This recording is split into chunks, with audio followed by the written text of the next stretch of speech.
എല്ലാവർക്കും നമസ്കാരം. Civil football ടോക്കിൻ്റെ മറ്റൊരു വീഡിയോയിലേക്ക് എല്ലാവർക്കും സ്വാഗതം. അപ്പോൾ നമ്മൾ ഇന്ന് വന്നിരിക്കുന്നത് കേരള ബ്ലാസ്റ്റേഴ്സിൻ്റെ കോച്ചിൻ്റെ ആ ഒരു കണ്ണിലൂടെ നമ്മളൊരു പാർട്ട് 1 വീഡിയോ ചെയ്തിരുന്നു. അപ്പോൾ അതിൻ്റെ തുടർച്ചയായിട്ടുള്ള പാർട്ട് 2 വീഡിയോ ആണ് ഇത്. അപ്പോൾ ഈ വീഡിയോയിൽ നമ്മൾ ഡിസ്കസ് ചെയ്യുന്നത് എന്തുകൊണ്ടാണ് നമ്മുടെ പ്രശ്നം യഥാർത്ഥത്തിൽ എന്തൊക്കെയാണ് എന്നുള്ളത് ഒരു 11 പോയിൻ്റായിട്ട് ഞാൻ തരംതിരിച്ചിട്ടുണ്ട്. അപ്പോൾ അതാണ് നമ്മൾ ഇന്ന് ഡിസ്കസ് ചെയ്യുന്നത്. അപ്പോൾ നമുക്ക് നേരെ വീഡിയോയിലേക്ക് പോകാം.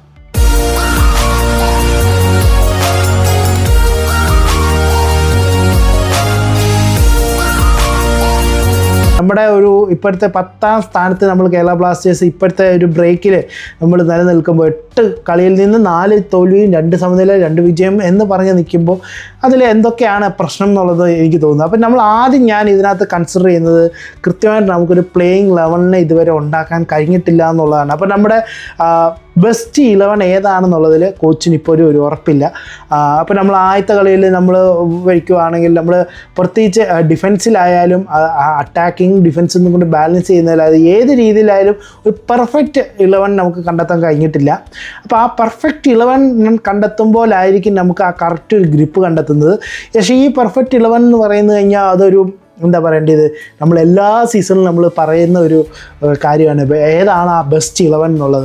എനിക്ക് തോന്നുന്നു ഇവാൻ്റെ ആ ഫൈനലിൽ കയറിയപ്പോൾ ഉള്ള സീസണിലും അതേപോലെ തന്നെ ഈവൻ കോപ്പലിൻ്റെ സീസണിലാണെങ്കിലും ബെസ്റ്റ് 11 നമുക്ക് ആൾമോസ്റ്റ് എന്നേ പറയാൻ പറ്റത്തുള്ളൂ. 90% നമുക്കൊരു ബെസ്റ്റ് 11. പക്ഷേ എനിക്ക് തോന്നുന്നു ഇവാൻ്റെ സീസണിൽ ഏകദേശം ഒരു ബെസ്റ്റ് 11 ഏതാണെന്ന് നമുക്കറിയായിരുന്നു. ആ രീതിയിലായിരുന്നു നമ്മൾ മുന്നോട്ട് പോയിക്കൊണ്ടിരുന്നത് ആദ്യത്തെ സീസണിൽ ഇവാൻ്റെ. പിന്നീട് അദ്ദേഹത്തിന് ഇതേ ഒരു ഇഷ്യൂ ഉണ്ടായി. അപ്പം ബെസ്റ്റ് 11 നമുക്ക് എത്രയോ പെട്ടെന്ന് കിട്ടുന്നു ആ രീതിക്കായിരിക്കും നമുക്ക് നമ്മുടെ ടീമിന് പിന്നീടുള്ള ആ ഒരു ജൈത്രയാത്ര നയിക്കാൻ പറ്റുന്നത്. അപ്പോൾ ആ ഒരു ബെസ്റ്റ് 11 നമുക്ക് ഇതുവരെ കണ്ടെത്താൻ കഴിഞ്ഞിട്ടില്ല. രണ്ടും കൂടി ബാലൻസ് ആയിട്ടുള്ള അതാണ് ഒന്നാമത്തെ ഇഷ്യൂ ആയിട്ട് ഞാൻ കാണുന്നത്. ഇനി രണ്ടാമത്തെ ഇഷ്യൂ ആയിട്ട് നമ്മൾ കാണുന്നത് ഗോൾ കീപ്പറിൻ്റെ കാര്യമാണ്. അപ്പം ഇതിനകത്ത് 4 മത്സരങ്ങളിൽ 2 ഗോൾ കീപ്പറാണ്. ഒന്ന് സച്ചിൻ, 2 സോം. സച്ചിന് പരുക്ക് പറ്റിയതുപോലെയാണ് നമ്മൾ സോമിലേക്ക് വന്നത്. പക്ഷേ ഈ 2 ഗോൾ കീപ്പറും നമുക്ക് മിസ്റ്റേക്കുകൾ വരുത്തുകയും നമുക്ക് വേണ്ടി ഒരു ഗോൾ കീപ്പർ ഒരു എക്സ്ട്രാ ഗാർഡ് ഓഫ് ഡിഫൻസ് പോലെ നമുക്ക് കാണേണ്ട സ്ഥലത്ത് നമുക്കത് കിട്ടുന്നില്ല എന്നുള്ളതാണ്. അപ്പം ഇവിടെ മൂന്നാമതൊരു ഗോൾ കീപ്പറായിട്ടൊരു നോറ എന്ന് പറഞ്ഞൊരു താരം കൂടിയുണ്ട്. പക്ഷേ ആ താരത്തെ ഇതുവരെ പരീക്ഷിക്കാൻ നമ്മൾ മുതിർന്നിട്ടില്ല. നമ്മൾ ഈ സീസണിൽ നമ്മുടെ ഗോൾ കീപ്പേഴ്സിൻ്റെ ഒരു പ്രത്യേക കോമൺ ആയിട്ടുള്ള കാര്യം നോക്കിക്കഴിഞ്ഞാൽ 2 പേരും വളരെ യങ്ങാണ്. അപ്പം പ്രത്യേകിച്ച് ഗോൾ വഴങ്ങിക്കൊണ്ടിരിക്കുന്ന ഒരു ടീമിൽ, ഡിഫെൻസീവ് മോശമായിട്ട് നിൽക്കുന്ന ഒരു ടീമിൽ നമുക്ക് ഇങ്ങനത്തെ ഒരു യങ് കീപ്പറിനെ വെക്കുന്നത് ചിലപ്പം വളരെ നമുക്ക് അത് പ്രതികൂലമായിട്ട് ബാധിക്കും. ഇപ്പോൾ രസകരമായിട്ടുള്ള കാര്യം എന്താണെന്ന് പറഞ്ഞാൽ നമ്മുടെ പുതിയ CEO ഒക്കെ കമ്പയർ ചെയ്യുന്നത് പ്രീമിയർ ലീഗിലെ ഗോൾ കീപ്പറുമായിട്ടാണ് ഈ ഒരു യങ് കീപ്പറിനെ നിലനിർത്തിയതിനെ നമ്മൾ കമ്പയർ ചെയ്യുന്നത്. പക്ഷേ പ്രീമിയർ ലീഗിലെ കീപ്പറിൻ്റെ ആ ഒരു മെൻറ്റാലിറ്റി അവിടെ നിൽക്കുന്നു, ഇവരുടെ മെൻറ്റാലിറ്റി അവിടെ ഇരിക്കുന്നു. ഞാൻ ഇവരുടെ കഴിവിനെ ഞാൻ ഒട്ടും അവിശ്വസിക്കുന്നില്ല. അവർക്ക് 2 പേർക്കും കഴിവുള്ളതായിട്ട് തന്നെ. ഈവൻ സച്ചിൻ്റെ ആദ്യത്തെ അരങ്ങേറ്റ സീസണിലെ പെർഫോമൻസ് ഞാൻ വളരെ സാറ്റിസ്ഫൈഡ് ആയിരുന്നു. പക്ഷേ നമുക്കിപ്പോൾ വേണ്ടത് ആ എക്സ്ട്രാ ഗാർഡ് ഓഫ് ഡിഫൻസ് തന്നെ. കാരണം ഡിഫൻസ് വീണ് കടന്നാലും ഞാൻ ഉണ്ടടാ ഇവിടെ എന്ന് പറഞ്ഞ് ആ തെളിയിക്കുന്ന രീതിയിലുള്ള ഒരു ഗോൾ കീപ്പറിനെ നമുക്ക് ഇപ്പോഴത്തെ ആവശ്യം. പക്ഷേ അതിന് നേരെ വിപരീതമായിട്ടാണ് നമുക്കിപ്പോൾ ഉള്ള 2 ഗോൾ കീപ്പറിന്. അപ്പം അത് ഒരു മെയിനായിട്ടുള്ള ഇഷ്യൂ ആണ്. ഇപ്പം തന്നെ നമുക്ക് ഗോൾ കീപ്പറിൽ നമുക്ക് വിശ്വാസം അർപ്പിക്കാതെ തന്നെ നമുക്ക് പ്ലേയിങ്ങിലോട്ട് പോകണമെന്നുള്ളത് അത് നമ്മുടെ കോച്ചിന് വലിയൊരു തലവേദന തന്നെയാണ്.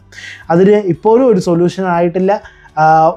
നമ്മൾ എങ്ങനെ അതിനെ സോൾവ് ചെയ്യുമെന്നുള്ളത് ഒരു ദുർഘടം പിടിച്ച ഒരു ക്വസ്റ്റ്യൻ തന്നെയാണ്. അത് നമുക്ക് നോക്കാം എങ്ങനെയായിരിക്കും നമ്മുടെ കോച്ചും മാനേജറും സോൾവ് ചെയ്യുന്നതെന്നുള്ളത് നോക്കാം. എന്തായാലും ഞാൻ മൂന്നാമത്തെ ഒരു കാര്യം പറയുന്നത് അൺസെറ്റിൽഡ് ഫോർമേഷനെ കുറിച്ചാണ്. അപ്പോൾ ഇപ്പോൾ ഈ കളിയിൽ നമ്മൾ ഈ സീസൺ തുടങ്ങിയത് ഒരു 4-2-3-1 ഫോർമേഷനാണ്. പക്ഷെ നമ്മൾ അറ്റാക്കിങ്ങിൽ ഊന്നൽ കൊടുക്കാൻ വേണ്ടി നമുക്ക് ബംഗളൂരിനെ 3-4-1-2 പോയി. ഈവൻ 3-4-1-2 പോയപ്പോൾ നമ്മുടെ കളിക്കാർ ആ അറ്റാക്കിംഗ് മെൻറ്റാലിറ്റിയിലേക്ക് അഡാപ്റ്റ് ചെയ്തു. പക്ഷേ അവിടെ ഡിഫൻസ് മറന്നുപോയി എന്നുള്ളതാണ് നമുക്കൊരു കാര്യം മനസ്സിലാവുന്നത്. എന്നിട്ട് തിരിച്ച് നമ്മൾ വീണ്ടും ഒരു 4-2-3-1 ബാലൻസ്ഡ് ഫോർമേഷനിലേക്ക് കഴിഞ്ഞ കളി ഹൈദരാബാദിനെ വരെ പോകാൻ നോക്കി. പക്ഷെ അപ്പോഴും നമ്മൾ ഫെയിലായി പോവുകയാണ്. അപ്പം എന്നെ സംബന്ധിച്ച് നമ്മൾ ഈ ഫോർമേഷൻ അങ്ങോട്ടും ചേഞ്ച് ചെയ്യുമ്പോൾ നമ്മുടെ കളിക്കാർക്ക് അതിനനുസരിച്ചുള്ള ഒരു ടെക്നിക്കൽ സ്കില്ലും ആ റീഡിങ് സ്കില്ലും ടാക്റ്റിക്കലി ഉള്ള സ്കില്ലും ഉണ്ടെങ്കിൽ നമുക്കത് അതിനനുസരിച്ച് ഡെവലപ്പ് ചെയ്തെടുക്കാവുന്നേ ഉള്ളൂ. പക്ഷേ അത് ഈവൻ ഫോറിനേഴ്സിന് പോലും, ഉദാഹരണത്തിന് ലൂണയാകട്ടെ, അതുപോലെ തന്നെ ഞാൻ ജീസസിനെ കുറ്റം പറയാമല്ലോ, ഇപ്പോൾ ജീസസ് ഒക്കെ ഇറങ്ങി വന്ന് പന്ത് എടുക്കേണ്ടി വരുന്ന സിറ്റുവേഷനുകൾ വരുന്നു. പിന്നെ നോവ എന്തായാലും ഏത് ഫോർമേഷൻ ഏകദേശം ഒരേപോലെയൊക്കെ കളിക്കുന്നത്, പെപ്രയ്ക്കും അതൊരു പ്രശ്നമില്ല. പക്ഷേ ഇന്ത്യൻ പ്ലേയേഴ്സിന് ഇപ്പോൾ വിപിനാകട്ടെ, അതുപോലെ തന്നെ ഡാനിഷ്, പിന്നെ അതുപോലെ തന്നെ രാഹുൽ KP, നവോച്ച സിംഗും പ്രശ്നമൊന്നുമില്ല ഫോർമേഷനിൽ. അപ്പം ഞാൻ പറയുകയാണെങ്കിൽ നമ്മുടെ ഈ ഏത് ഫോർമേഷനും കളിപ്പിക്കാൻ പറ്റുന്ന താരമാണ് നവോച്ച സിംഗ്, നോവ, പെപ്രെ, പിന്നെ അതുപോലെ തന്നെ അത്യാവശ്യമായിട്ട് കോയിഫിനെയും വേണമെങ്കിൽ അതിനകത്ത് ഉൾപ്പെടുത്താവുന്നേ ഉള്ളൂ. കോയിഫും കുറേയൊക്കെ മിലോസും. പക്ഷേ ബാക്കിയുള്ള താരങ്ങളെ നമുക്ക് ഇപ്പോഴും ആ ഒരു അണ്ടർസ്റ്റാൻഡിങ് ഇല്ല. ഇപ്പോൾ ഏറ്റവും കൂടുതൽ എനിക്കൊന്ന് മിസ്അണ്ടർസ്റ്റാൻഡ് ചെയ്യുന്ന കളിക്കാർ ഈ സന്ദീപ്, അതേപോലെ തന്നെ ഹോമിപാം, പിന്നെ നമ്മുടെ വിങ്ങർ ഇപ്പം രാഹുൽ KP ആകട്ടെ, ഡാനിഷ് ആകട്ടെ, ഈ വിപിന്, പിന്നെ ഈ ലൂണയ്ക്കും അതേപോലെ തന്നെ ജീസസിനും അത് ഫുള്ളി അത് അങ്ങോട്ട് അംഗീകരിക്കാൻ പറ്റത്തില്ല. കാരണം ഇപ്പം ജീസസിനെ നമ്മൾ നിലനിർത്തിയേക്കുന്നത് ബോക്സിനകത്ത് ഫിനിഷ് ചെയ്യാനാണെങ്കിൽ ജീസസ് ബോക്സിൻ്റെ വെളിയിലോട്ട് വരുമ്പോഴത്തേക്കും നമ്മുടെ ആ ഒരു സ്കോറിങ് ഫിനിഷ് ചെയ്യാനുള്ള ചാൻസസ് ആണ് അവിടെ ഇല്ലാതാവുന്നത്. അപ്പോൾ അത് നമ്മളെ നല്ല രീതിയിൽ ബാധിക്കുന്നുണ്ട്. ഇനി അടുത്തത് കാണുന്നത് ഫോറിൻസ് കോംബോ 11, അതായത് ഈ ഫൈനൽ ലെവലിൽ നമുക്ക് 4 ഫോറിനേഴ്സിനാണ് വരുന്നത്. അപ്പോൾ ആ ഫോറിനേഴ്സിൻ്റെ കോമ്പിനേഷൻ എങ്ങനെയാണോ എന്നുള്ളൊരു കാര്യത്തിൽ ഇപ്പോഴും ഒരു തീർപ്പില്ല. നമ്മൾ ഡിഫൻസിൽ ഊന്നൽ കൊടുക്കണമെങ്കിൽ നമുക്ക് കോയിഫ് മിലോസ് ഓപ്ഷനാണുള്ളത്. അറ്റാക്കിങ് നമുക്ക് കൊടുക്കണമെന്നുണ്ടെങ്കിൽ എല്ലാ കളിയിലും ഇപ്പം ജീസസ് ആണ് കോമൺ ആയിട്ടുണ്ടായത്. അപ്പോൾ ജീസസ് നമ്മൾ എന്തായാലും നിലനിർത്തി കാണും. ജീസസ് ആണ് ഏറ്റവും ഹൈസ്റ്റ് സ്കോറിങ്. അപ്പോൾ ഇനിയും അതിലൊരു സംശയമില്ല. അപ്പോൾ ജീസസും ഉണ്ട്. ബാക്കി 3 ഓപ്ഷൻ. ഇതിൽ 3 ഓപ്ഷനിൽ അറ്റാക്കിങ്ങിൽ എന്തായാലും നമുക്ക് ഒരാളെ വേണം. അത് നോവ വേണോ, ലൂണ വേണോ, പെപ്ര വേണോ എന്നുള്ള കൺഫ്യൂഷനിൽ എപ്പോഴും നമുക്ക് കൺഫ്യൂഷൻ. അപ്പോൾ നമ്മൾ കോച്ച് ഓരോ കളിക്കും അനുസരിച്ച് അറ്റാക്കിങ്ങിൽ മെൻറ്റാലിറ്റിക്ക് ആ അറ്റാക്കിംഗ് സ്ട്രെങ്ത് കൂട്ടാൻ വേണ്ടി കോയിഫിനെ ബലിയാടാക്കുക, മിലോസിനെ ബലിയാടാക്കുക. അപ്പോൾ 3 പേരെ അറ്റാക്കിന് നിലനിർത്തുമ്പോൾ നമുക്ക് ആ ഒരു കോമ്പിനേഷൻ, നമുക്ക് ആ ഒരു ബാലൻസ് അവിടെ നഷ്ടപ്പെട്ടു പോയി. ഇനി കഴിഞ്ഞ കളിയിൽ ഹൈദരാബാദിനെതിരെ 2 ഡിഫൻഡേഴ്സിന് നമ്മൾ, അതായത് കോയിഫിനെയും മിലോസിനെയും കൊണ്ടുവന്നിട്ട് പോലും നമ്മൾ ഗോൾ വരയ്ക്കും. അപ്പം ഇനി വീണ്ടും അത് അവതാളത്തിലാവുകയാണ്. കാരണം ഡിഫൻസും അറ്റാക്കിംഗ് കോമ്പിനേഷനിൽ ബാലൻസ് ആയിട്ട് നിൽക്കുന്ന 2 ഡിഫൻസും 2 ഫോറിനേഴ്സ് ഡിഫൻസിൽ 2 പേര് അറ്റാക്കിംഗ് എന്നുള്ള ഒരു ബാലൻസ് എന്നുള്ളത് പോലും തകർന്നു പോയിട്ടുണ്ട്. ആ ഒരു നമുക്കത് കീപ്പ് ചെയ്യാൻ പറ്റിയിട്ടില്ല. അപ്പം ഇനിയും എങ്ങനെയായിരിക്കും കോച്ച് അതിനെ കൈകാര്യം ചെയ്യുന്നതുള്ളൂ വളരെ ഡിഫിക്കൽട്ടായിട്ടുള്ള കാര്യം തന്നെയാണ്. ഓരോ ഗെയിമിനനുസരിച്ചും തന്നെ നമ്മൾ അതിൻ്റെ മാറ്റങ്ങൾ വരും. പക്ഷേ എങ്കിൽ പോലും ഞാൻ പറയുന്നത് നമുക്ക് ഡിഫൻസ് വേണം തോന്നുമ്പോൾ ഓക്കെ, ഈ 2 പേരെ നമ്മൾ ഇട്ട് കഴിഞ്ഞാൽ പിന്നെ നമ്മൾ പേടിക്കേണ്ടതില്ല എന്നുള്ളൊരു ചിന്ത ഉണ്ടെങ്കിൽ നമുക്ക് ഈ രീതിയിൽ പ്ലാൻ ചെയ്യാം. പക്ഷേ ഈ 2 പേര് ഇട്ടാലും കാര്യമില്ല എന്നുള്ള രീതിയിൽ വരുമ്പോൾ കോച്ച് എങ്ങനെ അതിനെ ബാലൻസ് ചെയ്യും? അറ്റാക്കിങ്ങിൽ തന്നെ നിലനിർത്തട്ടെ, അല്ലെങ്കിൽ ഡിഫൻസ് കൂടുതൽ ശക്തമാക്കാൻ വേണ്ടി കുറച്ചുകൂടെ ഇന്ത്യൻ പ്ലേയേഴ്സിനെ കൊണ്ട് ഡിഫൻസിൽ കൊണ്ടുവന്നിട്ട് നമ്മൾ ചെയ്യുമോ എന്നുള്ളതൊക്കെയാണ് അവിടുത്തെ ആ ഒരു ഇഷ്യൂ. അപ്പോൾ ഇപ്പോഴും നമുക്കൊരു 4-11 ഒരു ബാലൻസ് ഇതുവരെ ഉണ്ടായിട്ടില്ല. ഇനി ഞാൻ അടുത്തത് കാണുന്നത് ഡിഫൻസ് ലൈനിൽ നമ്മൾ കൊണ്ടുവരുന്ന ചേഞ്ചസ് ആണ്. ഇപ്പോൾ ആദ്യത്തെ കളിയിൽ നമ്മൾ സഹീഫിന് ലെഫ്റ്റ് ബാക്കായിട്ട് പരീക്ഷിച്ചു, അത് നടന്നില്ല. പിന്നെ നവോച്ച വന്നു അവിടെ പെർമനൻ്റായി. നവോച്ച നമുക്ക് മാറ്റേണ്ട ഒരു ആവശ്യമില്ല. പക്ഷേ അതിന് സമയം റൈറ്റിൽ നമുക്ക് Sandeep high and low performance ആണ്. ചിലപ്പോൾ നന്നായിട്ട് പെർഫോം ചെയ്യും, ചിലപ്പോൾ അത്ര മോശമാവും, ചിലപ്പോൾ മോശമായിട്ട് പെർഫോം ചെയ്യും, ചിലപ്പോൾ മിസ്റ്റേക്സുകൾ വരുത്തും. അപ്പം നവോച്ചയുടെ ഭാഗത്തുനിന്ന് ഡിഫൻസീവ് മിസ്റ്റേക്കുകൾ ഉണ്ടെങ്കിൽ പോലും നവോച്ചയുടെ ഇൻപുട്ടും മെൻറ്റാലിറ്റിയും നമുക്ക് നിലനിർത്തുന്നതുകൊണ്ട് തന്നെ നവോച്ച അവിടെ ഒരു ഇഷ്യൂ അല്ല. പിന്നെ നമ്മുടെ ഏറ്റവും വലിയ പ്രശ്നം സെൻട്രൽ ബാക്കുകൾ. ഇപ്പം ഞാൻ പറയുന്നത് ഏറ്റവും വലിയ ഇഷ്യൂ വരുന്നത് ഈ സെൻട്രൽ ബാക്കിലാണ്. അതിൽ നമ്മൾ ആദ്യം മിലോസും കോട്ടയിലും വരുന്നത്. അപ്പോൾ കോട്ടൽ മികച്ച രീതിയിൽ കളിക്കുന്ന ഒരു സമയത്തായിരുന്നു. അണ്ടിൽ മുഹമ്മദിനെതിരെ വരെ അദ്ദേഹം മികച്ച രീതിയിൽ കളിച്ചു. അതിനുശേഷം കോട്ടാലിൻ്റെ പെർഫോമൻസ് ഡൗൺ ആയി. അത് നമുക്ക് വലിയ രീതിയിൽ ബാധിച്ചു. അവസാന മത്സരത്തിൽ കോട്ടാലിനെ നമ്മൾ ബെഞ്ചിലിരുത്തേണ്ടി വരുന്നു. ആ ലെവലിലോട്ടാണ് ആ പെർഫോമൻസ് പോയത്. അതിനുശേഷം നമ്മൾ ഹോമിപാമിനെ നമ്മൾ ട്രൈ ചെയ്തു. ഹോമിപാമ് ഒരു പ്യുവർ നല്ലൊരു സ്ട്രോങ് സെൻറ്റർ ബാക്കായിട്ട് നമുക്ക് ഇതുവരെ ആ രീതിയിൽ നമുക്ക് കിട്ടിയിട്ടില്ല. ഇപ്പോൾ നമ്മൾ 3-4-1-2 കളിച്ചപ്പോഴുള്ള അദ്ദേഹത്തിൻ്റെ ഒരു പെർഫോമൻസ് എന്ന് പറഞ്ഞാൽ അറ്റാക്കിങ് ഇൻപുട്ട് കൊടുത്തുകൊണ്ടുള്ള ഒരു പെർഫോമൻസ് ഉണ്ടായിരുന്നു. അതുകൊണ്ടാണ് ഹോമിപാമിനെ നമ്മുടെ കോച്ച് വീണ്ടും ഈ 4-2-3-1 സെറ്റപ്പിൽ നിർത്താൻ നോക്കിയത്. പക്ഷേ അത് കഴിഞ്ഞ കളിയിൽ നമുക്കത് മനസ്സിലായി, അതും പരാജയമാണ്. ഓമിപാമിന് മെൻറ്റാലിറ്റി ഉണ്ട്, പക്ഷേ ഓമിപാമിന് ആ ടാക്റ്റിക്കലിയും രണ്ടും കൂടി ബാലൻസ് ചെയ്യാനുള്ള ഒരു ഇതും, പിന്നെ അതുപോലെ തന്നെ പ്യുവർ സെൻറ്റർ ബാക്കിൻ്റെ ബേസിക് ഡിഫെൻസീവായിട്ടുള്ള ക്വാളിറ്റീസ് നിലനിർത്താതെ വരുന്നതാണ് നമുക്ക് തിരിച്ചടിയാകുന്നത്. അങ്ങനെ ആ കാര്യത്തിൽ ഇപ്പോഴും ഒരു തീർപ്പ് വന്നിട്ടില്ല. കോട്ടൽ വേണോ അതോ കോയിഫ് വേണോ, ഇനിയിപ്പം ഫോറിൻ സെൻറ്റർ ഇപ്പോൾ കോയിഫ് ആയാലും മിലോസ് ആയാലും രണ്ടുപേർക്കും അവൻ്റെ തന്നെ പോസിറ്റീവ് നെഗറ്റീവ്സ് ഉണ്ട്. പക്ഷേ ഇത് നമുക്കൊരു പെർഫെക്റ്റ് ഒരു ഡിഫൻസ് ലൈനപ്പ് ഇപ്പോഴും നമുക്കായിട്ടില്ല. അത് നമുക്ക് നമ്മുടെ കോച്ചിന് ഇപ്പോഴും ഒരു തലവേദന തന്നെയാണ്. അത് നമ്മുടെ ടീമിനും വലിയ രീതിയിൽ പ്രതികൂലമായിട്ട് ബാധിച്ചിട്ടുണ്ട്. ഇനി നമ്മൾ നോക്കുകയാണെങ്കിൽ ഇഞ്ചുറീസാണ്. ഇപ്പം നമുക്ക് തുടക്കത്തിൽ നമ്മൾക്ക് ഐബാൻ്റെ ഒക്കെ ഇഞ്ചുറി വന്നെങ്കിൽ പോലും അത് നമുക്കൊരു വലിയൊരു ഇഷ്യൂ ആയിട്ട് വന്നില്ല. ലൂണ ഇഞ്ചുറായിട്ട് തിരിച്ചു വന്നതേ ഉണ്ടായിരുന്നു. പക്ഷേ എന്നിട്ട് നമുക്കത് ഇഷ്യൂ അല്ല, കാരണം നമുക്ക് ഗോൾ സ്കോർ ചെയ്യുന്നുണ്ടായിരുന്നു. നമ്മൾ ലൂണ തിരിച്ചു വന്നപ്പോൾ ആര് പോയി? നോവ തിരിച്ചു പോയി. അത് നമുക്കൊരു തിരിച്ചടിയായി. കാരണം ഗോളിൽ സ്കോർ ചെയ്യുന്ന ഒരു പാറ്റേണിൽ വ്യത്യാസം വന്നു. അപ്പോൾ ആ ഒരു ടീമിന് വീണ്ടും അത് എല്ലാവരും ഒന്ന് ജെല്ലപ്പായി വരാനുള്ള ഇഷ്യൂസ്, അത് നമുക്ക് തിരിച്ചടിയായി. അതേപോലെ തന്നെ ഈ സച്ചിൻ സുരേഷിൻ്റെ ഇഞ്ചുറിയും അത് നമുക്കൊരു തിരിച്ചടിയായി. കാരണം സോമു വന്ന് ആദ്യത്തെ കളിയിൽ വിജയം കൊണ്ടുവന്നു, ഈവൻ ദോ മിസ്റ്റേക്ക് വരുത്തിയും വിജയം കൊണ്ടുവന്നു. പിന്നീട് അങ്ങോട്ട് നോക്കുമ്പോൾ സോമുന് ആ രീതിയിൽ പെർഫോം ചെയ്യാൻ സാധിച്ചില്ല. അപ്പം ഇഞ്ചുറീസ് നമുക്ക് ഈ സീസണിൽ ഒരു വെല്ലുവിളി തന്നെയാണ്. എന്തുകൊണ്ട് ഇഞ്ചുറി ആവുന്ന താരങ്ങൾ എത്രയും സമയമെടുത്ത് തിരിച്ചു വരാൻ ഇത്ര സമയമെടുക്കുന്നു എന്നുള്ളത് ഒരു ചോദ്യമാണ്. അപ്പം നമ്മുടെ ആ ഒരു ഫിസിയോടെയും സപ്പോർട്ടും കോച്ചിന് ഇല്ലയോ, അതോ അവർക്ക് ജെന്യുവനായിട്ടുള്ള എത്രയും വലിയ ഇഞ്ചുറീസ്, എന്തുകൊണ്ട് കേരള ബ്ലാസ്റ്റേഴ്സ് താരങ്ങൾക്ക് മാത്രം ഇങ്ങനത്തെ ഇഞ്ചുറീസ് കൺസേൺസ് വരുന്നു എന്നുള്ളതൊക്കെ ചോദ്യങ്ങളായിട്ട് അവിടെ നിലനിൽക്കുന്നു.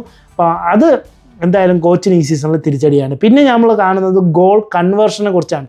നമ്മുടെ ഈ ഒരു സീസണിൽ നമ്മുടെ ക്രോസസിൻ്റെ ഒക്കെ എണ്ണം എടുത്ത് നോക്കിക്കഴിഞ്ഞാൽ, ഞാൻ ഈ വീഡിയോ ചെയ്യാൻ വേണ്ടി ഞാൻ സ്റ്റാറ്റിസ്റ്റിക്കലി നമ്മൾ എന്തുകൊണ്ട് പുറകിൽ നിൽക്കുന്നു എന്നുള്ളത് ആദ്യം ഞാൻ ചെക്ക് ചെയ്യാൻ പോയത്. പക്ഷേ നമ്മൾ നോക്കുമ്പോൾ പലതിലും നമ്മൾ അത്ര മോശമൊന്നുമല്ല. ഇപ്പോൾ ഈവൻ ഡിഫൻസിൻ്റെ കാര്യത്തിലായാലും അറ്റാക്കിൻ്റെ കാര്യത്തിലായാലും ഗോൾ കൺസീഡ് ചെയ്യുന്നതിൽ വെച്ച് ബാക്കി എല്ലാത്തിലും നമ്മൾ ഒത്തിരി മോശമൊന്നുമല്ല. കാരണം ഇപ്പോൾ ക്രോസസൊക്കെ നോക്കുവാണെങ്കിൽ എനിക്കൊന്ന് ഒരു കളിയിൽ ഒരു മിനിമം 20-22 ക്രോസസൊക്കെയാണ് നമ്മൾ അടിക്കുന്നത്.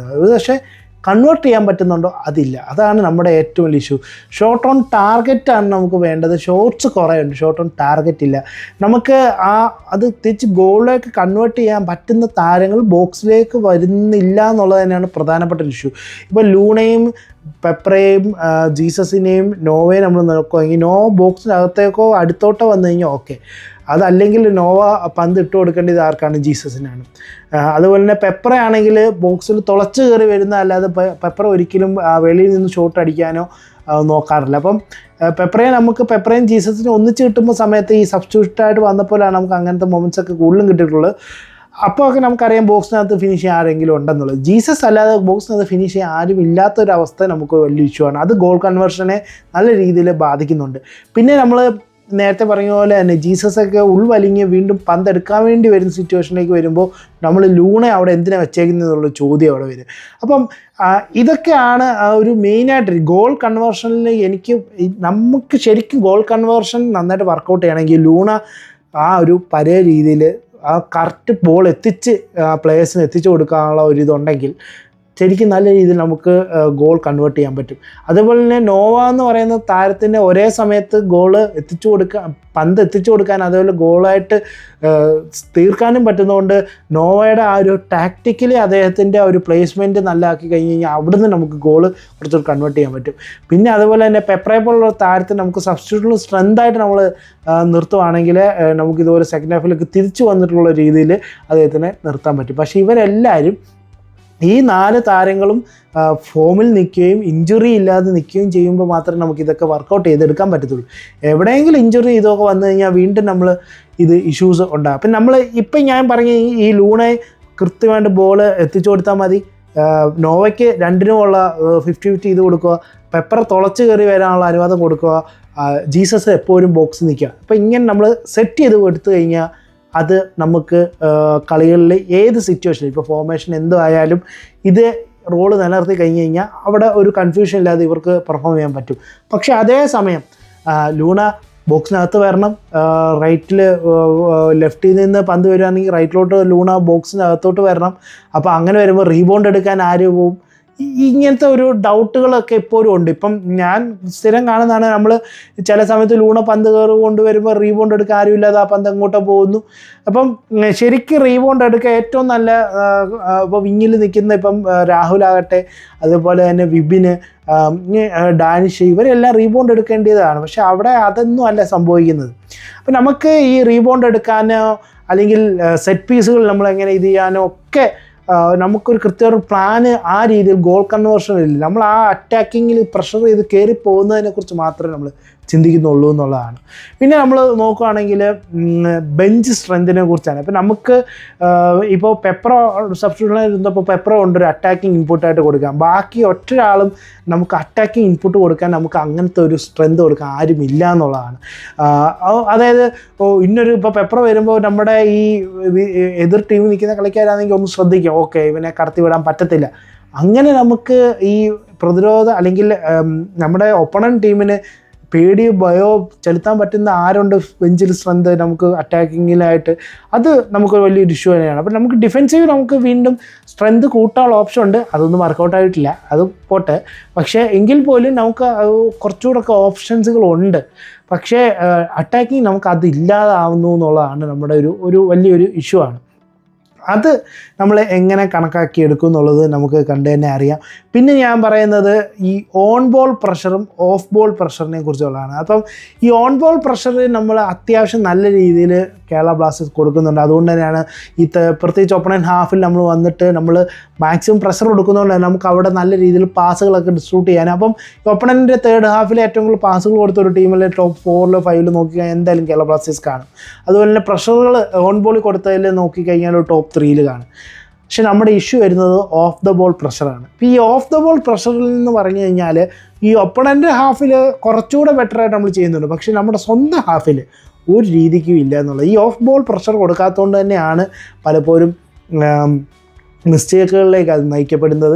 ഡിഫെൻസീവ് എറേഴ്സിൻ്റെ ഓഫ് ബോളിലായിട്ടുള്ള പ്രഷർ, അതായത് ഈ നമ്മൾ ഫ്രണ്ടിൽ നിന്നുകൊണ്ട് നമ്മുടെ അറ്റാക്കേഴ്സ് എങ്ങനെയാണോ പ്രഷർ ചെയ്യാൻ ശ്രമിക്കുന്നത് അതേപോലെ തന്നെ മിഡ്ഫീൽഡേഴ്സിൻ്റെ ഭാഗത്തു നിന്നും അത് വരണം. അതേപോലെ തന്നെ വിങ് ബാക്കിൽ നിൽക്കുന്നവരുടെ ഭാഗത്തു നിന്നും അത് വരണം. അത് നമുക്ക് ഇല്ലാത്തത് നമുക്ക് വലിയൊരു തിരിച്ചടിയാണ്. അത് നമ്മൾ കണ്ട് തന്നെ അറിയണം എങ്ങനെ ഈ ഓഫ് ബോൾ പ്രഷറും കൂടി നമ്മൾ ക്രിയേറ്റ് ചെയ്ത ഒപ്പോണൻസിന് ഒരു ഇഷ്യൂ സൃഷ്ടിക്കുക എന്നുള്ളത്. ഇനി നമ്മൾ പറയുന്നത് ഇന്ത്യൻ പ്ലേയേഴ്സിൻ്റെ ഡിഫെൻസീവ് ആക്ഷൻസ് ആണ്. ഇപ്പം അത്യാവശ്യമായിട്ടൊക്കെ ഈ അറ്റാക്കിങ് ചെയ്യുമ്പോഴൊക്കെ ഈ നമ്മുടെ ഫോറിനേഴ്സ് അത്യാവശ്യം ഡിഫെൻസീവ് ഔട്ട്പുട്ട് കൊടുക്കുന്നുണ്ട്. പക്ഷെ അതേപോലെ അല്ല ഇന്ത്യൻ പ്ലേയേഴ്സിൻ്റെ കാര്യം. ഇപ്പം സന്ദീപിനോട് അറ്റാക്കിങ്ങിൻ്റെ കാര്യത്തിൽ ശ്രദ്ധിക്കുമ്പോൾ സന്ദീപ് ഡിഫൻസ് മറന്നു. അതേപോലെ തന്നെ ഹോമി പാമ്പ് അറ്റാക്കിങ്ങിൻ്റെ കാര്യത്തിലേക്ക് മുന്നോട്ട് കയറി പോകുമ്പോൾ പൊസിഷൻ കീപ്പ് ചെയ്യുന്നത് ചിലപ്പോൾ അനാവശ്യമായിട്ട് ഫൗളുകൾക്ക് നയിക്കുന്നത് നമുക്ക് കാണാം. ഈ മിക്കപ്പോഴും അനാവശ്യമായിട്ട് ഫൗളുകളിലേക്ക് നയിക്കപ്പെടുന്നത് ഇന്ത്യൻ പ്ലേയേഴ്സ് തന്നെയാണ്. അതിപ്പോൾ കോട്ടാലിൻ്റെ ആകട്ടെ, ഹോമി പാമ്പ് ആകട്ടെ, സന്ദീപ് ആകട്ടെ, അങ്ങനെ ഈ അതേപോലെ തന്നെ ഇപ്പം ഫ്രെഡിയും കുറേയൊക്കെ ഫൗളുകൾ വരുത്തുന്നതിലായാലും എവിടെ ആയാലും ഈ ഇന്ത്യൻ പ്ലേയേഴ്സിൻ്റെ ഇങ്ങനത്തെ ഒരു ഇഷ്യൂസ് നമുക്ക് എപ്പോഴും ത്രൂ ഔട്ട് നമ്മുടെ ടീമിനൊപ്പം ഉണ്ട്. അത് നമ്മൾ ശ്രദ്ധിക്കേണ്ട ഒരു കാര്യമാണ്. പിന്നെ ഞാൻ പറയുന്നത് ഈ സീസണിൽ 2 കാര്യങ്ങളിൽ നിർത്തേണ്ടതുണ്ട്. ഒന്ന്, നമുക്ക് മാനേജ്മെൻറ്റ് ഇവർക്ക് കൊടുക്കുന്ന സപ്പോർട്ട് എങ്ങനെയാണ്, സ്റ്റേറയ്ക്ക് മാനേജ്മെൻറ്റ് സപ്പോർട്ട് കൊടുക്കുന്നത് എനിക്ക് കൃത്യമായിട്ടൊരു ഐഡിയ ഇപ്പോഴും ഇല്ല. ഞാൻ മാനേജ്മെൻറ്റിൻ്റെ കണ്ണിൽ കൂടെ കാണുവാണെങ്കിൽ ഇപ്പോൾ സ്റ്റേറെ കൊണ്ടുവന്നത് എന്തിനാണെന്നുള്ളത് ഇപ്പം അദ്ദേഹത്തിൻ്റെ പ്രൊഫൈൽ വെച്ച് നോക്കുമ്പോൾ അദ്ദേഹം കപ്പ് കൊണ്ടുപോകുന്ന ഒരു മാനേജറായിട്ട് എനിക്ക് തോന്നിയില്ലായിരുന്നു. അത് തുറക്കാൻ നമ്മളങ്ങനെ പ്രീ സീസൺ വീഡിയോ ചെയ്യാത്തതുകൊണ്ട് ഞാൻ അതൊന്നും ഷെയർ ചെയ്തിട്ടില്ല. പക്ഷേ നമുക്കതങ്ങനെ ഫീൽ ചെയ്തില്ല, അത്ര വലിയൊരു പ്രൊഫൈലൊന്നും അല്ല. എന്തുകൊണ്ട് കൊണ്ടുവന്നത്. അപ്പം ഞാൻ പിന്നീട് ഈ കളിയൊക്കെ കണ്ടപ്പോൾ എനിക്ക് നോക്കി അറ്റാക്കിംഗ് മെൻറ്റാലിറ്റി ആയിരിക്കാം ചിലപ്പോൾ നമ്മുടെ കരോളിസിന് അതൊരു ഇതായിട്ട് തോന്നിയതുകൊണ്ടായിരിക്കാം. ചിലപ്പോൾ ഇവാൻ അത്ര അറ്റാക്കിങ് അല്ല എന്ന് തോന്നുന്നത് കൊണ്ടാണോ ഇനി അങ്ങനെ ഒരു ഇത് അത്രയും തുറന്നു വിട്ട് ഇങ്ങനെ അറ്റാക്കിങ്ങിന് സപ്പോർട്ട് ചെയ്യുന്ന ഒരു കോച്ചിനെ നമ്മുടെ മാനേജർ ആദ്യമായിട്ട് എത്രയും അറ്റാക്കിങ്ങിന് സപ്പോർട്ട് ചെയ്യുന്ന ഒരു കോച്ചിനെ കൊടുക്കുന്നതെന്നാണ് എൻ്റെ ഒരു കണക്കൂട്ട്. പക്ഷേ അങ്ങനെ ഉള്ളപ്പോൾ അതിന് തക്കോണം സ്ട്രോങ് ആയിട്ടുള്ള ഫോറിനേഴ്സിനെയും പ്ലേയേഴ്സിനെയും ഒരുക്കി കൊടുക്കേണ്ടത് ആരുടെ ഭാഗത്തു നിന്ന് വരുന്ന മിസ്റ്റേക്ക് ആണെന്നുള്ളത് എനിക്ക് മനസ്സിലാവുന്നില്ല. പ്രത്യേകിച്ച് നമ്മൾ ഈ ഹൈ ലൈൻ ഡിഫൻസൊക്കെ കളിക്കുമ്പോൾ അത്രയും ഇപ്പോൾ ഒരു സ്ലോ ആയിട്ടുള്ള മിലോസിനെയൊക്കെ വെച്ചുകൊണ്ട് നമുക്ക് ഈ ഹൈ ലൈൻ ഡിഫൻസ് എങ്ങനെ കളിക്കാൻ പറ്റും എന്നുള്ളത് അതിലൊരു ഉറപ്പില്ല. അപ്പോൾ ഇത് നമ്മുടെ കോച്ചിനെ അറിയിക്കാതെ അല്ലെങ്കിൽ കോച്ചിൻ്റെ ഉപദേശം തേടാതെയാണോ ഇതിലെ റിക്രൂട്ട്മെൻറ്റ്സ് നടന്നത്? ഇനി അതല്ല കോച്ച് തന്നെയാണ് ഇത് നേരിട്ട് തിരഞ്ഞെടുത്തതെന്നുള്ള കാര്യത്തിൽ നമുക്കൊരു വ്യക്തത എനിക്കില്ല. അതുകൊണ്ട് ഞാൻ അതിനകത്ത് ഈ ഒരു ഇത് പറയുന്നില്ല. പക്ഷേ സ്റ്റേറയ്ക്ക് ഇപ്പം മാനേജ്മെൻറ്റ് സപ്പോർട്ട് എന്തുമാത്രം ഉണ്ടെന്നുള്ളത് നമുക്ക് ഇനി വരുന്ന 2 കളികളിൽ നിന്ന് നമ്മൾ തോൽവി ഇറങ്ങി കഴിഞ്ഞാൽ ഒരു റൂമറൊക്കെ ഉണ്ട് ഇതുപോലെ പറഞ്ഞു വിടാൻ സാധ്യത ഉണ്ടെന്നുള്ളത്. പക്ഷേ അതിനെ ചവിട്ടുകൊട്ടയിൽ എടുത്ത് എറിയാനുള്ള ന്യൂസേ ഉള്ളതെന്നാണ് CEO പറഞ്ഞത്. എന്നിരുന്നാൽ പോലും ഈ മാനേജ്മെൻറ്റ് കൊടുക്കുന്ന സപ്പോർട്ട് ഏത് ലെവലിലുള്ളതാണെന്ന് എനിക്കിതുവരെ എപ്പോഴും മനസ്സിലായിട്ടില്ല. അത് അവരും ഈ അറ്റാക്കിങ്ങിനെ സപ്പോർട്ട് ചെയ്യുന്നതാണോ അതോ അവർ ഈ കപ്പ് നമ്മൾ അറ്റ്ലീസ്റ്റ് നമ്മൾ ടോപ്പ് 3-ലോ അല്ലെങ്കിൽ കപ്പ് കൊണ്ടുവരണമെന്നുള്ള രീതിയിലാണെങ്കിൽ അതിനനുസരിച്ചുള്ള ഒരു സ്ക്വാഡ് നമുക്കുണ്ടോ, ഇങ്ങനത്തെ കാര്യങ്ങളിലൊരു സപ്പോർട്ട് ഇതുവരെ ഉണ്ടായിട്ടില്ല. പിന്നെ അതുപോലെ തന്നെ ഈ സെറ്റ് പീസ് കോച്ചിനെ നമ്മൾ നിർത്തുക, എന്നൊരു സെറ്റ് പീസ് നമ്മൾ പെർഫോം ചെയ്യാതെ വരിക. അപ്പോൾ അതെങ്ങനെയാണ് മാനേജ്മെൻറ്റും കോച്ചും തമ്മിൽ കാണുന്നതെന്നുള്ളതും എനിക്കിതുവരെ വ്യക്തമായിട്ട് മനസ്സിലായിട്ടില്ല. ഈ സീസണിൽ മറ്റൊരു വലിയൊരു ഇഷ്യൂ ആണ് നമ്മൾ ഈ സെറ്റ് പീസിൽ നമ്മൾ കാണിക്കുന്ന ഒരു അലസത എന്ന് തന്നെ ഞാൻ പറയാം. നമുക്ക് എത്ര സെറ്റ് പീസുകൾ കോർണറൊക്കെ എന്ന് പറഞ്ഞാൽ വാരിക്കോരിയാണ് ഓരോ കളി നമുക്ക് കോർണർ കിട്ടുന്നത്. അതൊന്നും നമുക്ക് യൂട്ടിലൈസ് ചെയ്യാൻ പറ്റുന്നില്ല. ഇനി അതേസമയം ഡിഫെൻഡ് ചെയ്യുന്ന സമയത്ത് നമുക്ക് വലിയ രീതിയിലുള്ളൊരു ടെൻഷനാണ് എപ്പോഴും നമ്മൾ സെറ്റ് പീസ് ഡിഫെൻഡ് ചെയ്യുമ്പോൾ. അവസാനം 1-2 കളിയിലാണ് കുറച്ചെങ്കിലും ഒന്ന് ബെറ്റർ ആയിട്ട് വരുന്നത്. എന്നാൽ പോലും ഇപ്പോഴും നമുക്കൊരു കൺസേണിങ് ആയിട്ടുള്ള ഫാക്ടർ തന്നെയാണ്. അപ്പം ഞാൻ അവസാനത്തെ ഈ ഒരു പോയിൻ്റായിട്ട് ഞാൻ കാണുന്നത് ഈ സീസണിൽ നമുക്ക് ഭാഗ്യമില്ലായ്മ എന്ന് പറയും. കാരണം നമുക്ക് ഇപ്പോൾ ഒരു കോപ്പലിൻ്റെ സീസൺ നമുക്കൊരു ഭാഗ്യം ഉണ്ടായിരുന്നു. അതുപോലെ തന്നെ ഇവാൻ്റെ സീസണിൽ നമുക്ക് വലിയ ഇഞ്ചുറി വരാത്ത ഒരു ഭാഗ്യമുണ്ടായിരുന്നു. ഒരു ഭാഗ്യത്തിൻ്റെ ഒരു എലമെൻറ്റും കൂടി എവിടെയൊക്കെയോ നമുക്ക് ഉണ്ടാകണം. അതില്ലെങ്കിൽ നമുക്ക് മുന്നേറാൻ പറ്റത്തില്ല എന്നുള്ള തോന്നൽ എനിക്കുണ്ട്. അതൊരു ഫാനിൻ്റെ കണ്ണിലൂടെ കണ്ടാൽ മതി. ഞാനൊരു വിമർശകൻ്റെ കണ്ണിലൂടെ അല്ലെങ്കിൽ റിവ്യൂറിൻ്റെ കണ്ണിലൂടെ അല്ല, ഒരു ഫാനിൻ്റെ കണ്ണിലൂടെ ഞാൻ അതിനെ കാണുന്നത്. നമുക്ക് ഇപ്പം റഫറിയുടെ തീരുമാനം നമുക്കെതിരെ വരിക, നമുക്ക് കിട്ടേണ്ടത് പെനാൽറ്റി നമുക്ക് കിട്ടാതെ വരികയും ഒപ്പണന്റിന് അത് കിട്ടുകയും ഇതൊക്കെ ഒരു ഭാഗ്യത്തിൻ്റെ കളിയും കൂടി ഉണ്ടെന്ന് തോന്നുന്നു. പക്ഷേ എന്നെ സംബന്ധിച്ച് നന്നായിട്ട് വർക്ക് ഹാർഡ്, നമ്മൾ കറക്റ്റായിട്ട് ഹാർഡ് വർക്ക് ചെയ്ത് കഴിഞ്ഞാൽ ഫീൽഡിൽ നമ്മൾ ചെയ്യേണ്ടത് നമ്മൾ ചെയ്ത് കഴിഞ്ഞ് കഴിഞ്ഞാൽ ബാക്കി നമുക്ക് കിട്ടും. ഈവൻ ഭാഗ്യമായാലും റഫറിയുടെ കാര്യങ്ങളായാലും എല്ലാം നമുക്ക് അനുകൂലമായിട്ട് വരും. നമ്മൾ സ്ട്രോങ് ആയിട്ട് നമ്മൾ നല്ല കളിയാണ് കളിക്കുന്നതെങ്കിൽ അത് വരുമെന്ന് തന്നെ വിശ്വസിക്കുന്ന ഒരു താരമാണ്. അപ്പോൾ അതൊക്കെ നമ്മൾ മുൻകാല സീസണിൽ നമ്മളത് കണ്ടിട്ടുണ്ട്. നമ്മൾ നന്നായിട്ട് നമ്മൾ കളിക്കുമ്പോൾ നമുക്ക് അനുകൂലമായിട്ട് വരും എന്നുള്ള കാര്യങ്ങൾ. അപ്പോൾ അത് വിശ്വസിച്ച് തന്നെ നമ്മൾ ഈ വീഡിയോ ഞാൻ ഇവിടെ വെച്ച് നിർത്തുകയാണ്. എനിക്ക് മറ്റൊരു വീഡിയോയും കൂടി ചെയ്യണമെന്നുണ്ടായിരുന്നു, ഇതിന് എങ്ങനെ നമുക്ക് സൊല്യൂഷൻസായിട്ട് എന്തൊക്കെ കാര്യങ്ങൾ കൊണ്ടുവരാമെന്നുള്ളത്. പക്ഷേ സൊല്യൂഷൻസായിട്ട് നമ്മൾ കൊണ്ടുവരുന്ന കാര്യങ്ങൾക്കൊന്നും ഒരു പ്രസക്തിയില്ല. അതായത് ഞാൻ കാണുന്ന സൊല്യൂഷൻ ആകണമെന്നില്ല അവിടെ സിറ്റുവേഷൻ എന്തൊക്കെയാണെന്നുള്ളത് നമുക്കറിയത്തില്ല. അപ്പം ഈ മാനേജ്മെൻറ്റ് പിന്നാമ്പുറത്തുള്ള കാര്യങ്ങൾ എന്തെങ്കിലുമൊക്കെ നിങ്ങൾക്കും അറിയാമെങ്കിൽ നമ്മളോട് ഷെയർ ചെയ്യാൻ, നമ്മൾ കമൻറ്റ്സ് ഷെയർ ചെയ്യാൻ, ഞങ്ങൾ ഡിസ്കസ് ചെയ്യാം. അപ്പം നിങ്ങൾക്ക് തോന്നുന്നത് എന്തൊക്കെയാണ്, ഞാൻ വിട്ടുപോയിട്ടുള്ള ഏതെങ്കിലും ഇഷ്യൂസ് ഉണ്ടോ എന്ന് നിങ്ങൾക്ക് തോന്നുകയാണെങ്കിൽ അതും കമൻറ്റ് ചെയ്യാം. അപ്പോൾ എത്ര ഉള്ളൂ ഇന്നത്തെ വീഡിയോ ഇവിടെ വെച്ച് നമ്മൾ അവസാനിപ്പിക്കുകയാണ്. നമ്മൾ എല്ലാ വീഡിയോയും നിങ്ങൾ സപ്പോർട്ട് ചെയ്യുന്ന പോലെ ഈ വീഡിയോയും സപ്പോർട്ട് ചെയ്യണം, മാക്സിമം ഷെയർ ചെയ്യണം. ഇനി നമ്മൾ വരുന്നത് പ്രിവ്യൂ ആയിട്ടായിരിക്കും. അപ്പോൾ പ്രിവ്യൂവിന് നിങ്ങൾ ഉറപ്പായിട്ടും കാണണം. നന്ദി, നമസ്കാരം, സൈനിങ് ഓഫ്.